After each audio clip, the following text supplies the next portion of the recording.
Memoirs of a Victorian Detective. Much has been made of the events of October 1884, and indeed it proved one of the most challenging chapters in my fond association with Inspector Murder. For such an extraordinary occurrence, the matter began with utmost mundanity. I don't know, sir. You're the expert in these matters, of course, but if you ask me, it's a red herring. Ah, that's exactly what our suspects want us to think, Luke. Yeah, they expect us to dismiss this evidence as circumstantial, whereas in reality, it holds the key to the entire case. Oh, good morning, Laura. Why is there a dead fish on the table? It's a clue.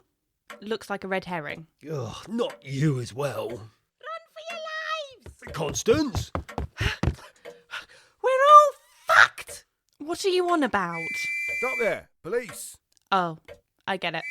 What on earth? Don't let them look under the floorboards, especially not in the study. If they ask about the smell, tell them it's furniture polish. What's the meaning of this? All right, boys. Cuff the lot of them. Ow! Steady. Those better have strong locks, boyo. Let them go. They've done nothing wrong. Well, two of them haven't. Who are you, anyway? Detective Chief Inspector Arthur Davies. Inspector Murder, I'm arresting you on suspicion of murder.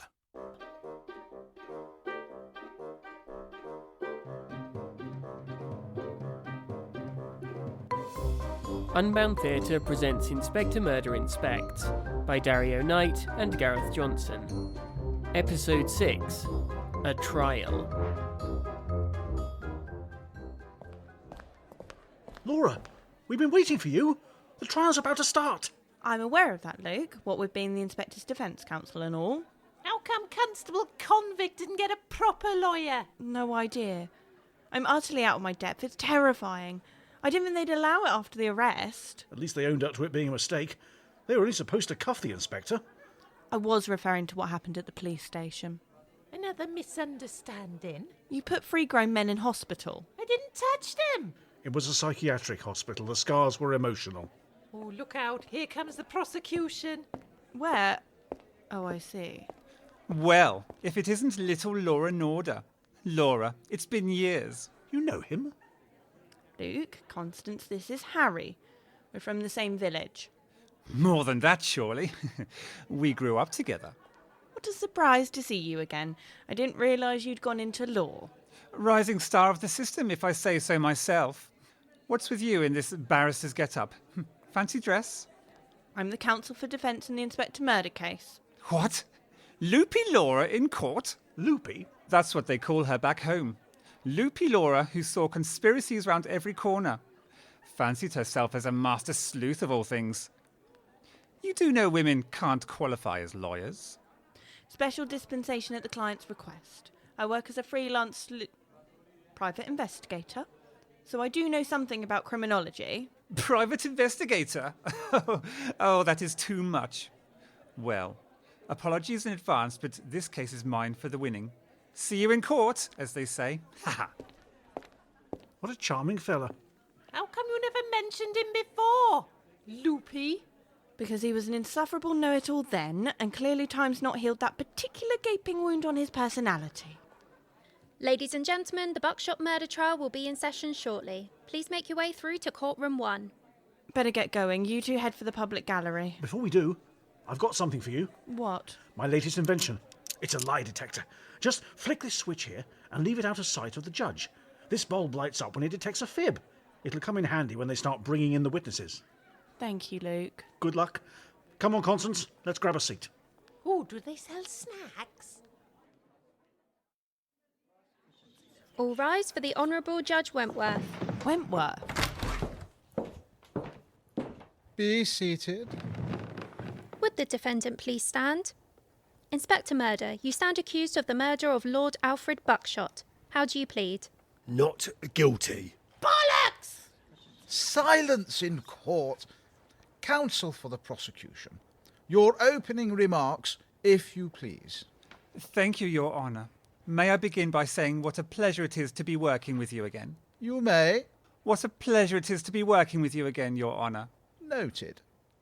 My lord, I intend to prove beyond any reasonable doubt that not only is the defendant guilty of murdering Lord Alfred Buckshot on the 2nd of March 1884, but that he also sought to pervert the course of justice through means of intimidation to create false testimony from the man wrongfully imprisoned for the offence. Poppycock! Silence in court, you guilty nonce. Silence indeed. Thank you, madam. Happy to serve, Wiggy.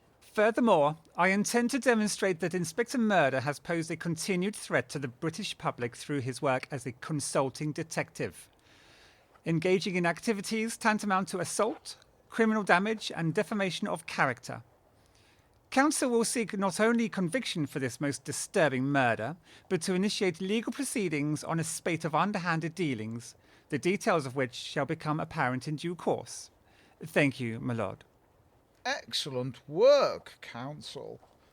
Your father would be proud. Thank you, Daddy. My pleasure, son. I knew it. Bloody typical. Counsel for the defence? Yes, thank you, my lord. I intend to make clear that the accusations against my esteemed client are merely a fabrication, and that the rightful culprit for the murder of Lord Buckshot has already been correctly sentenced to a prison term. Loopy does it again. Moreover, I shall refute any and all assertions that the inspector has acted against the interests of the public he has sworn to protect. I think that's everything.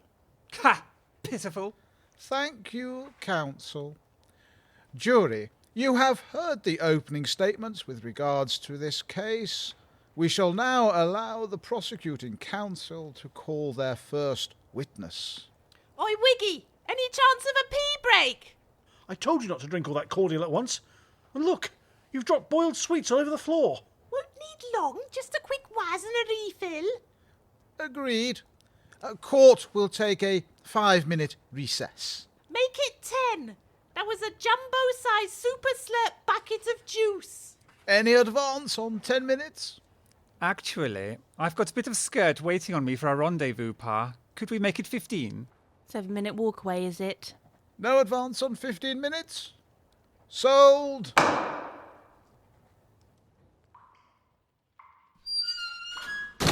Inspector, I can't go through with this. You need a proper lawyer. I wouldn't trust a proper lawyer.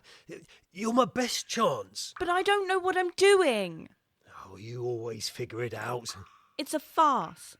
The judge and prosecution are related, and Constance is in charge of the scheduling.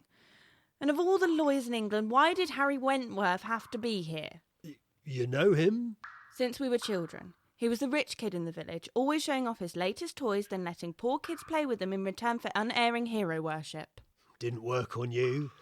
No, I always thought he was a twat. Oh, anger's good. Use it. How? I've spent weeks researching law, but what if Wally Brain Wentworth comes up with something I'm not expecting? I mean, why on earth are they letting me represent you in the first place? I insisted. But I was there when Herbert Lapointe confessed to killing Lord Buckshot. I was the one accusing him. I ought to be a witness.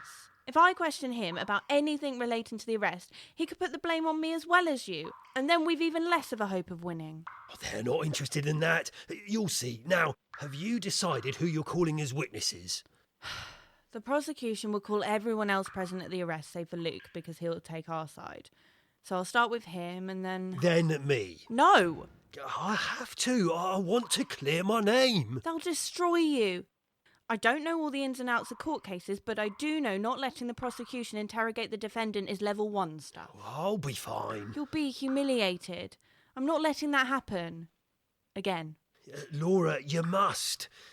I know you think all of this is unfair, but trials always happen for a reason. The truth will out, no matter how much humiliation it takes. Help me, Laura. Recess is over. You're due back in court. Prosecution calls its first witness, Herbert Lapointe. Laura, use the device. I almost forgot. Thanks. Mr. Lapointe, on the night of March 3rd, 1884, you were arrested for the murder of Lord Alfred Buckshot. At the time, you pleaded guilty, correct? Aye. Beg pardon? I said I was guilty. You did? I. Yes, you. I just said it was you. I. I. Moving on. Mr. Lapointe, under what condition was your confession given at the time? Oh, it was chilly, but the rain had held off, as I remember. No. Did you give your confession of your own free will, or were you pressured into giving it? Oh. Yes? I what? I was forced to own up for a crime what I hadn't done. What was that? I don't know. Where's that light coming from? It's a reading lamp. I need it to see my papers. I'll just turn it off. Nice work, Alexander Graham Bellend. Yes. Needs more work, I fear. Mr. Lapointe, who was it that forced you to falsely confess? It were him, Detective Murder. That's Inspector Murder, thank you very much. And in what way did the inspector pressure you? He threatened to blow up my farm. So you invented a confession to safeguard your beloved wife and your livelihood, eh? I? Oh. No further questions, Your Honour. Counsel for defence, you may cross-examine. Mr. Lapointe? What do you want, girlie? Want me to tell him everything? No further questions, Your Honour. Oh, this is too easy. Prosecution, your next witness. I call the arresting officer Detective Richard Brain. You're shitting me! What? Detective Dick Brain? Brilliant! Silence, or I'll have you forcibly removed. Braver men have tried. Detective Brain. Am I right in asserting that until Mr. Lapointe's somewhat sudden entry into the investigation, the prime suspect in the Lord Buckshot case was in fact Inspector Murder? That's correct. He had been seen leaving Buckshot Manor shortly after the fatal shot was fired. I'd been lured there under false pretences. There was this note. Silence! And when you apprehended him on the Lapointe small holding, what were his words? You may check your notes. He said, "Look, I didn't kill him, all right. I'm just here trying to find a lost cow and sort out a poxy bomb." Poultry bomb. I believe you also noted another pertinent comment just before Mr. Lapointe confessed. In response to the mention of Mr. Sherlock Holmes, the inspector remarked, "Bloody egghead, bet he doesn't have to go around dealing with exploding chickens." And then shortly after Mr. Lapointe was arrested? The chicken coop blew up. Your Honour, counsel maintains that Inspector Murder targeted Herbert Lapointe as a scapegoat and intimidated him via a bomb threat into giving a false confession. Objection! Overruled. Indeed, the damage of the explosive device was not confined to poultry. Bring in Maud Lapointe. Good Lord. As you can see, Mrs. Lapointe is now entirely encased in bandages, owing to a hideous scarring incurred in the blast. But she was with us when the coop blew up. She was fine. Your Honour, a second device had been planted on the same site as the first. It detonated some days later when Mrs. Lapointe went to clear up the remains of the coop. No doubt it was a warning to Mrs. Lapointe not to speak out about her husband's wrongful arrest. Isn't that right, Mrs. Lapointe? Defence counsel? Detective Brain, your pursuit of Inspector Murder came on the advice of Mr. Sherlock Holmes, yes? It did. Mr. Holmes' deduction being that the inspector had fled the scene of the murder and caught a train to Hackney. Indeed. But the inspector did no such thing. He travelled to Hackney by coach at the invitation of Maud Lapointe to help investigate the disappearance of a prize bull. I thought it was her husband. What? No, I thought we were looking for her. Forget it. It was Herbert Lapointe who took the train. He travelled into the city to murder Lord Buckshot and, at the same time, establish an alibi that the purpose of the journey had been to purchase gardening tools for his wife's birthday. Isn't that right, Mrs. Lapointe? No further questions, Your Honour. That's handy. I need another wee.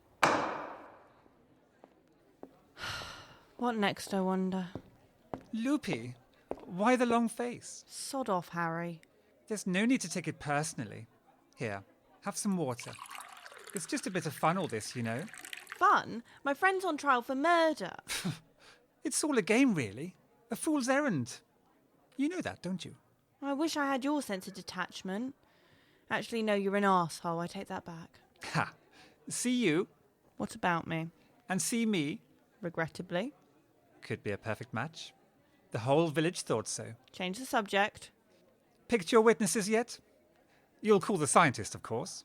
Possibly. That's a yes. And the inspector? No. What? I'm not calling him. But you have to. Otherwise, what's the point of all this? I wish I knew. So serious, Loopy. That was always your trouble. Running around the village looking for mysteries, determined to right wrongs that never existed. Just because you couldn't see them didn't mean they weren't there. Some of us try to deal with problems before they get worse, not after. Well, best of luck. You'll need it. You know, when this is over, I could always give you a little tuition in the ways of the legal system. 1-to-1, if you catch my drift. Harry, see this glass of water? Yes. And see those smart grey trousers you're wearing? Yes. Perfect match. Shall we go back in? Prosecution, you may call your next witness. Oh, and don't forget it's your mother's birthday next week. Come round for supper and bring her posies or some such. Will do, Petter. I have multiple witnesses, Your Honour, who collectively demonstrate that Inspector Murder is directly responsible for all manner of disturbances of the peace in recent months. Call Freddie Beresford. Well, it's like this. I engaged the inspector's services to help with a stalker. He dragged me onto a train knowing the scoundrel would be there, abandoned me in my hour of need, and as a result, when I fled from the fiend, I tripped buttock over tit and cracked my skull open. Disorientated for weeks. I want to sue the monster for personal injury. Sue me? You didn't even have a stalker. It turned out to be your brother. Still got hurt, though. Besides, I could really use the cash. You got hurt? I fell off a train. That was your own fault, prattling about on the roof like something in a bad novel. Whilst you, as I recall, were higher than a unicorn riding a kite to fairyland. Call Lady Carrington. Oh, it was simply awful. This dreadful beast accused my entire household of stealing away my precious tiara when they'd done nothing of the sort. After I disavowed his appalling behaviour, he insulted my dear husband and destroyed a priceless painting. Yes, if I can explain. Indeed, I gather that the sheer debilitating social embarrassment caused to you by the inspector is the reason why, Lady Carrington, you now wear a mask to hide your blushes. I daren't show my face in public society, knowing I've an affronted husband and a spoiled Gainsborough back at home. What must people think of me? Point of order, Your Honour. Lady Carrington's husband is not what we might call picturesque. I would argue that the inspector's comments, though blunt, were justified. How dare you, girl? Only poor people are ugly. Lord Carrington is distinguished looking. Call Barry the human boulder. They was pretending to be acts at the circus. I was stopping them from snooping round where they wasn't welcome, and they assaulted me with an elephant. Good Lord. It was only the trunk. You depraved hooligan. It wasn't me. Constance was the one riding the beast. Disgraceful. I take it she was in your employ at the time? Yes. So she was acting under your orders? Never knowingly, no. Yes, that's correct. Everything I've done was because he made me do it. He used me, he did. Call Theodore Mountbatten Jones. So, then this fellow tears into our perfectly reputable shipping barracks, spills soot and shards of glass all over the place, hijacks a ship filled with precious bits and bobs, sets sail up the Thames, gets involved in a pitched battle with some Welsh pirates, blows their ship to smithereens, crashes ours into the riverbank and sends the entire bally cargo sinking to the muddy depths. Cost us more than a few notes to put right, I assure you. Dreadful nuisance. Yes, I'll admit that one got out of hand. Perhaps I should just plead guilty before they dredge up any more old cases. Harry said he's only got one more witness before he finishes, so at least he'll be over soon. You're doing well. I'm doing nothing. He's walking all over me. Again. I didn't know you'd met him before. If I had, I wouldn't have dreamed. I still can't understand why you wanted me to represent you. A proper lawyer would have done a proper job. A proper lawyer wouldn't let me give evidence. And neither will I. Yes, you will. You know it's the right thing to do. Right? Of course it's not right. They're already pressing you with an imaginary murder charge, and God knows how many other stupid little slights they'll blow up into sagas before they're through. They won't stop till they've ripped you apart, and I can't let that happen. You helped me, Inspector. You gave me a job when no one else would. I will not put you in front of them. I will not see your name dragged through the mud. Call in the next witness for the prosecution, Miss Constance Avalance. Shit. Boridar Wiggy, what's occurring? Will you swear on the Bible? Certainly will. Fuck that! Miss Valence, may I call you Constance? May I shove this gavel up your nose? Very well. How long have you known the defendant? Too pissing long. In what capacity are you affiliated with the inspector? He says I'm his housekeeper. A live-in position? Well, I can't do it when I'm dead, can I? You and he reside in the same household. What are you suggesting? That you are, perhaps, privy to the inspector's private moments, shall we say? I am when he forgets to lock the door. Right. I'm not sure that's what I... He's at it all hours of the night sometimes. Objection! Overruled. Makes a right mess, he does, spilling that sticky stuff everywhere. I'd like to object to my own witness, Your Honour. I keep telling him he needs to put down some kind of covering to protect the parquet. Wait. One night he had the little science fellow who lives with us at it with him too. I promise you, it's not what you think. They were using all sorts of newfangled devices to give themselves a helping hand. Boats! Luke and I have been making model boats. It was glue that got all over the floor. Luke's been inventing special tools to make construction easier. We were not doing anything else. I see. Miss Valence, you've heard the evidence given against the inspector today. Has any of it surprised you? Not really. You readily accept the likelihood of his responsibility for injuring people and destroying valuable property? I suppose he might have accidentally done all that. Accidentally? Well, it's not like he's got the brains to do any of it on purpose, has he? He's just a clumsy wazzock on an unlucky streak. So you don't believe he could have been a murderer? Him? No chance. Have you got any idea how much planning and precision bumping someone off takes? Well, no. You've got to put your brain into it as well as your back. You've got to pick the target, analyse their daily routine. No further questions, Your Honour. Pick the murder weapon, plan the attack. Not to mention cleaning up afterwards and making a run for it. Just stop. And you think that piss-brained pillock could off some chinless lord of the manor? No chance. Is that me done? I suppose that could have gone worse.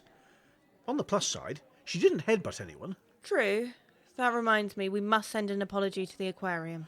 Yes, and to the children's hospital. More water? No thanks. What ho, Loopy? Ready for your big moment? Raring to go. Especially after Constance's evidence was so much in my favour. The jury seemed to fully agree with her character assessment, so thank you for that. It's not over yet, Loopy. Courtroom 1 is about to resume session. Water went down the wrong way. Dear me, star witness half dead before the summons. Oh, not a good start. See you in there. Are you all right? Yes, I'm fine. Apart from the hiccups. Let's get back in there. Call in witness for the defence, Dr. Luke Vercluse. Dr. Vercluse, thank you for agreeing to give evidence. Oh, my pleasure. I'd like to ask you about the earlier testament regarding the second explosion at the LaPointe farm. The first was accidentally caused by one of your experiments? Yes. I had just that morning finished venting the world's first steam-powered chicken. Do go on, Doctor. Unfortunately, it had been tampered with by an unknown saboteur and malfunctioned. Which explains the inspector's comments about an exploding chicken before Herbert Lapointe confessed. Yes. And the second explosion? Likely the result of a steam generator component surviving the blast and detonating later when it was disturbed. Thank you, Doctor. Now, a few questions about your employer. Would you say the inspector was good at his job? Oh, I'd say he was extremely competent. Luke? Sorry, could you repeat that? Yes, I'd say the inspector was without a doubt highly competent at his job. Luke! You mean he does it well? He's totally capable of doing his job properly. Dr. Vercluse, you are certain of what you're saying? Yes. Only it's rather irregular for a defence witness to brand the defendant incapable. Not to mention bloody hurtful. I didn't call you capable, sir. You're entirely beyond capable. Thank you for clarifying. Dr. Vercluse, you have a lot of respect for your employer, do you not? I think I can safely say in all my years I've never encountered such an efficient, decisive, decent man in all my life. Oh, wait. Now I understand. Oh. No further questions, Your Honour. And can I just state for the record that I believe with all my heart that the accused is the most humane person you could wish to meet. Contrary to my colleague's earlier testament, I would say his sanity is wholly unquestionable. Counsel for the prosecution? Oh, no questions from me, Your Honour. Are you sure? Quite sure.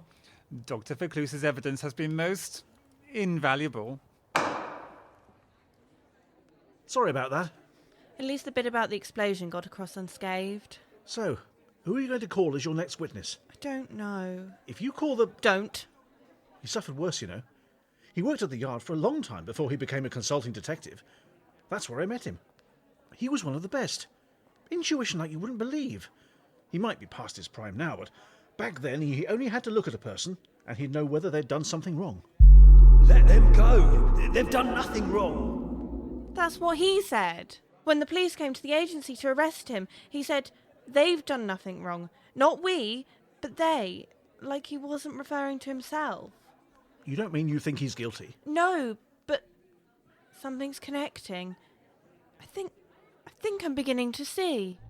Trials always happen for a reason. I'm not calling him. But you have to. Otherwise, what's the point of all this? You know it's the right thing to do. It's all a game, really. A fool's errand. You know that, don't you? Fool's errand? What is? The Carrington case. Then who would go to the trouble of placing a notice in the newspaper just to lead someone on a fool's errand? Another dirty trick to derail my career. Damn it! Damn it! It's always him at the end of it. Every time. I wish I'd not taken that chap's advice now. What chap? I met him outside your office as I was writing the last letter. He suggested this rendezvous on the train. Clever girl. He told me you were a smart one. Who was he talking about, do you think? An accomplice? More of an organ grinder. Met him at the stage door. Irish bloke, wasn't it? It sounded vaguely Irish, as I recall. TSOJ. Who is TSOJ? Met him a month or so back. Travelled something. The truth will out, no matter how much humiliation it takes. Help me, Laura. We need to get back to the courtroom. Are you all right? I know what's going on, and I know what I have to do. Your Honour, I apologise for the delay in returning. I should think so. Some of us have a social life to maintain. And shows to perform. Please forgive me, Freddie, Barry, Maud, Lady Carrington, Theodore. Quite the gathering. Miss Norder, your next witness, please. As you wish, I call to the stand Inspector Murder. Thank you, Laura. Inspector, I believe previous testimonies have adequately accounted for the discrepancies in the prosecution's case concerning Lord Buckshot. Therefore, I wish to ask you about another related matter. Very well. Inspector, who is Travers? Inspector, I hardly think this is an appropriate time for inane grinning. Forgive me, Judge, but I've never been more proud. Your testimony, Inspector Murder. It is not uncommon knowledge that I spent many years in the employ of the Great Scotland Yard before turning my attentions to a rather more sedate working life. Effing stagnant, if you ask me. Thank you, Constance. When I took early retirement, I knew it was impossible to leave my old life behind me completely. Indeed, my esteemed colleague, Dr. MacLeod, followed me into private practice as my chief inventor and indispensable bondsman. Sorry about that, sir. No harm done. But there is another figure from my previous career that trailed me into the freelance life. And in recent months, that individual has become increasingly noticeable, though not physically present, a shadow, hanging over myself and my team. In the latter days of my time at the yard, I worked to identify a mysterious criminal, seemingly linked with the most callous and disturbing cases. Yet not only in London, but with a lawless reach far beyond the capital. I came damn close to catching him. Yeah, but alas. Though I'd built up a detailed profile of the man, his arrest eluded me. The last case of my long career, unsolved. Of course. I should have known. Dr. MacLeod worked with me on the investigation before our change of circumstance. But as we know, though they may shift and change with the sun passing overhead and hide in the dead of night, shadows never leave you. And my recent cases have suggested my elusive miscreant is at work, avenging the troubles I once caused by trying to unpick his network of crime. Tampered with machinery. TSOJ, I was a fool! Yes. This was the man who sabotaged a chicken which detonated at the LaPointe's farm. And indeed, the man who lured me to Buckshot Hall at the time of Lord Alfred's murder in the hope of framing me. The man who sent Freddie and Cecil Beresford to my attention and lured me to Lady Carrington in the hope of humiliating me. The fixer of William Waplington's smuggling ring and financier of the Lilliard Braithwaite scandal.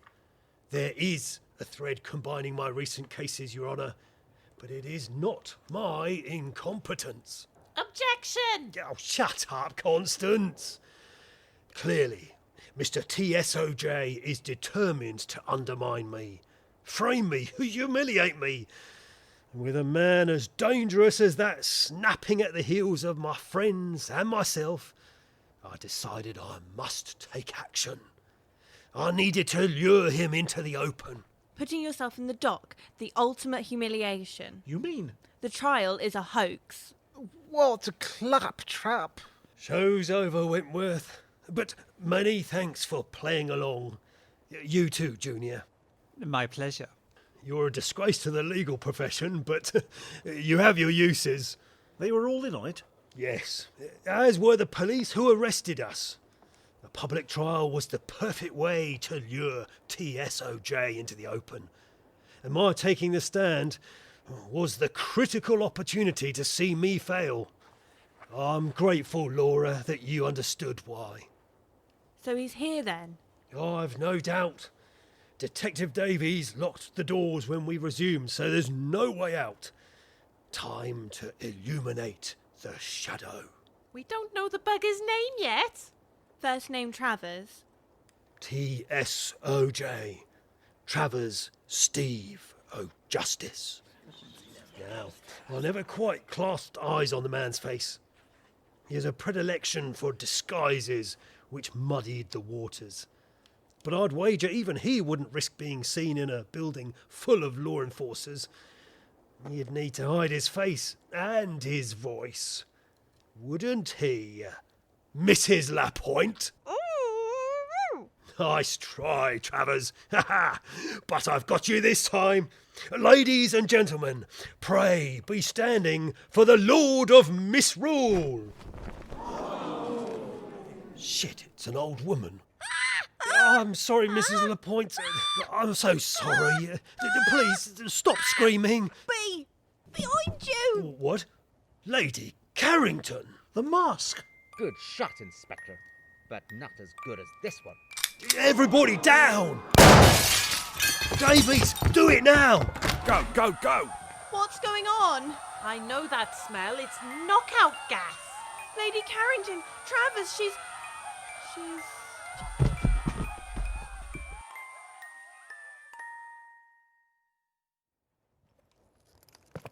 Come on, Laura. Wakey, wakey. What happened? The smoke? Constance guessed it. Knockout gas. Harmless in the long term, but you've lost a few hours, I'm afraid. You mean we've got him? You caught Travers? I'm afraid not. Turns out the bullet wasn't meant for me. He shattered the window, clambered over the dock and got out across the rooftops. He dropped his mask on the way out. There was a handkerchief inside. Perhaps he saw the gas attack coming after all. So close. It was a good plan. Thank you, Laura. It just goes to show I do get it right once in a while. I might not be Sherlock Holmes, but I have my moments.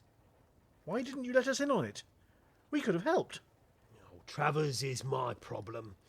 But when Waplington said he knew about you, Laura... You mean he's been spying on us? That makes him our problem, not just yours. I have a feeling it'll be a while before he makes his presence felt again. He always went to ground after a big operation. I think the shadow's shortened for now. Croeso, my little lambs. Fancy a bevy? Where did you find brandy in a court of law? In a cupboard. That lady carriage was there and all. Lady Carrington, why didn't the gas knock you out? After a while, you build up an immunity. It's no good, Squire. He's escaped. I knew he was gone as soon as the bullet missed me. But thank you, Davies, for everything. Always happy to help one of our own. Not half missed down at the yard, you know. Why don't you go back? Finish the job with Travers? Well, it's not really my place to. Some things are best left done with, Laura. Besides, I've an agency to run. Let's get back to it, eh? Now I think of it, that evidence is still on the drawing room table. Luke, that's a red herring. Or is it? Trust me, I was nearly a lawyer. Anyway, what's all this about model boats? Oh, look at that. The perfect autumn evening.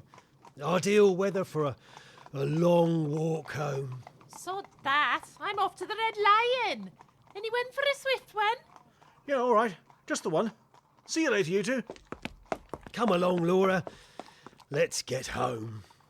Extra, extra. Holmes missing at reach and batch full. What? Give me one of those.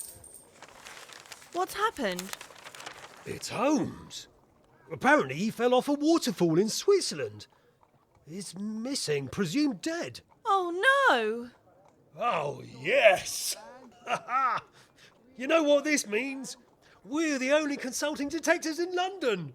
Oh, the city's our oyster.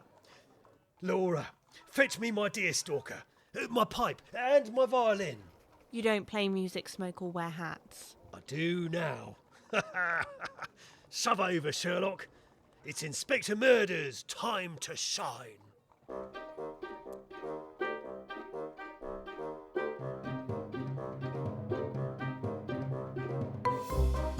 Inspector Murder Inspects, A Trial, was written by Dario Knight and Gareth Johnson. It starred Alistair Sanderson as the Inspector, Emily Pugh as Laura, Joe Pratt as Constance, and Andrew Faber as Luke Vercluse, with Andrew Shaw as Harry, Rob Aldrington as Judge Wentworth, David Alt as Detective Davies, and Stephanie Hull as the court clerk. Also appearing were Chris Barnett as Herbert, Hannah Rogers as Maud, Gareth Johnson as Detective Brain and Freddy, Erica Sanderson as Lady Carrington, and Brian Murray as Travers. The title music was by Kevin MacLeod, additional music by Matt Black, and editing by Gareth Johnson.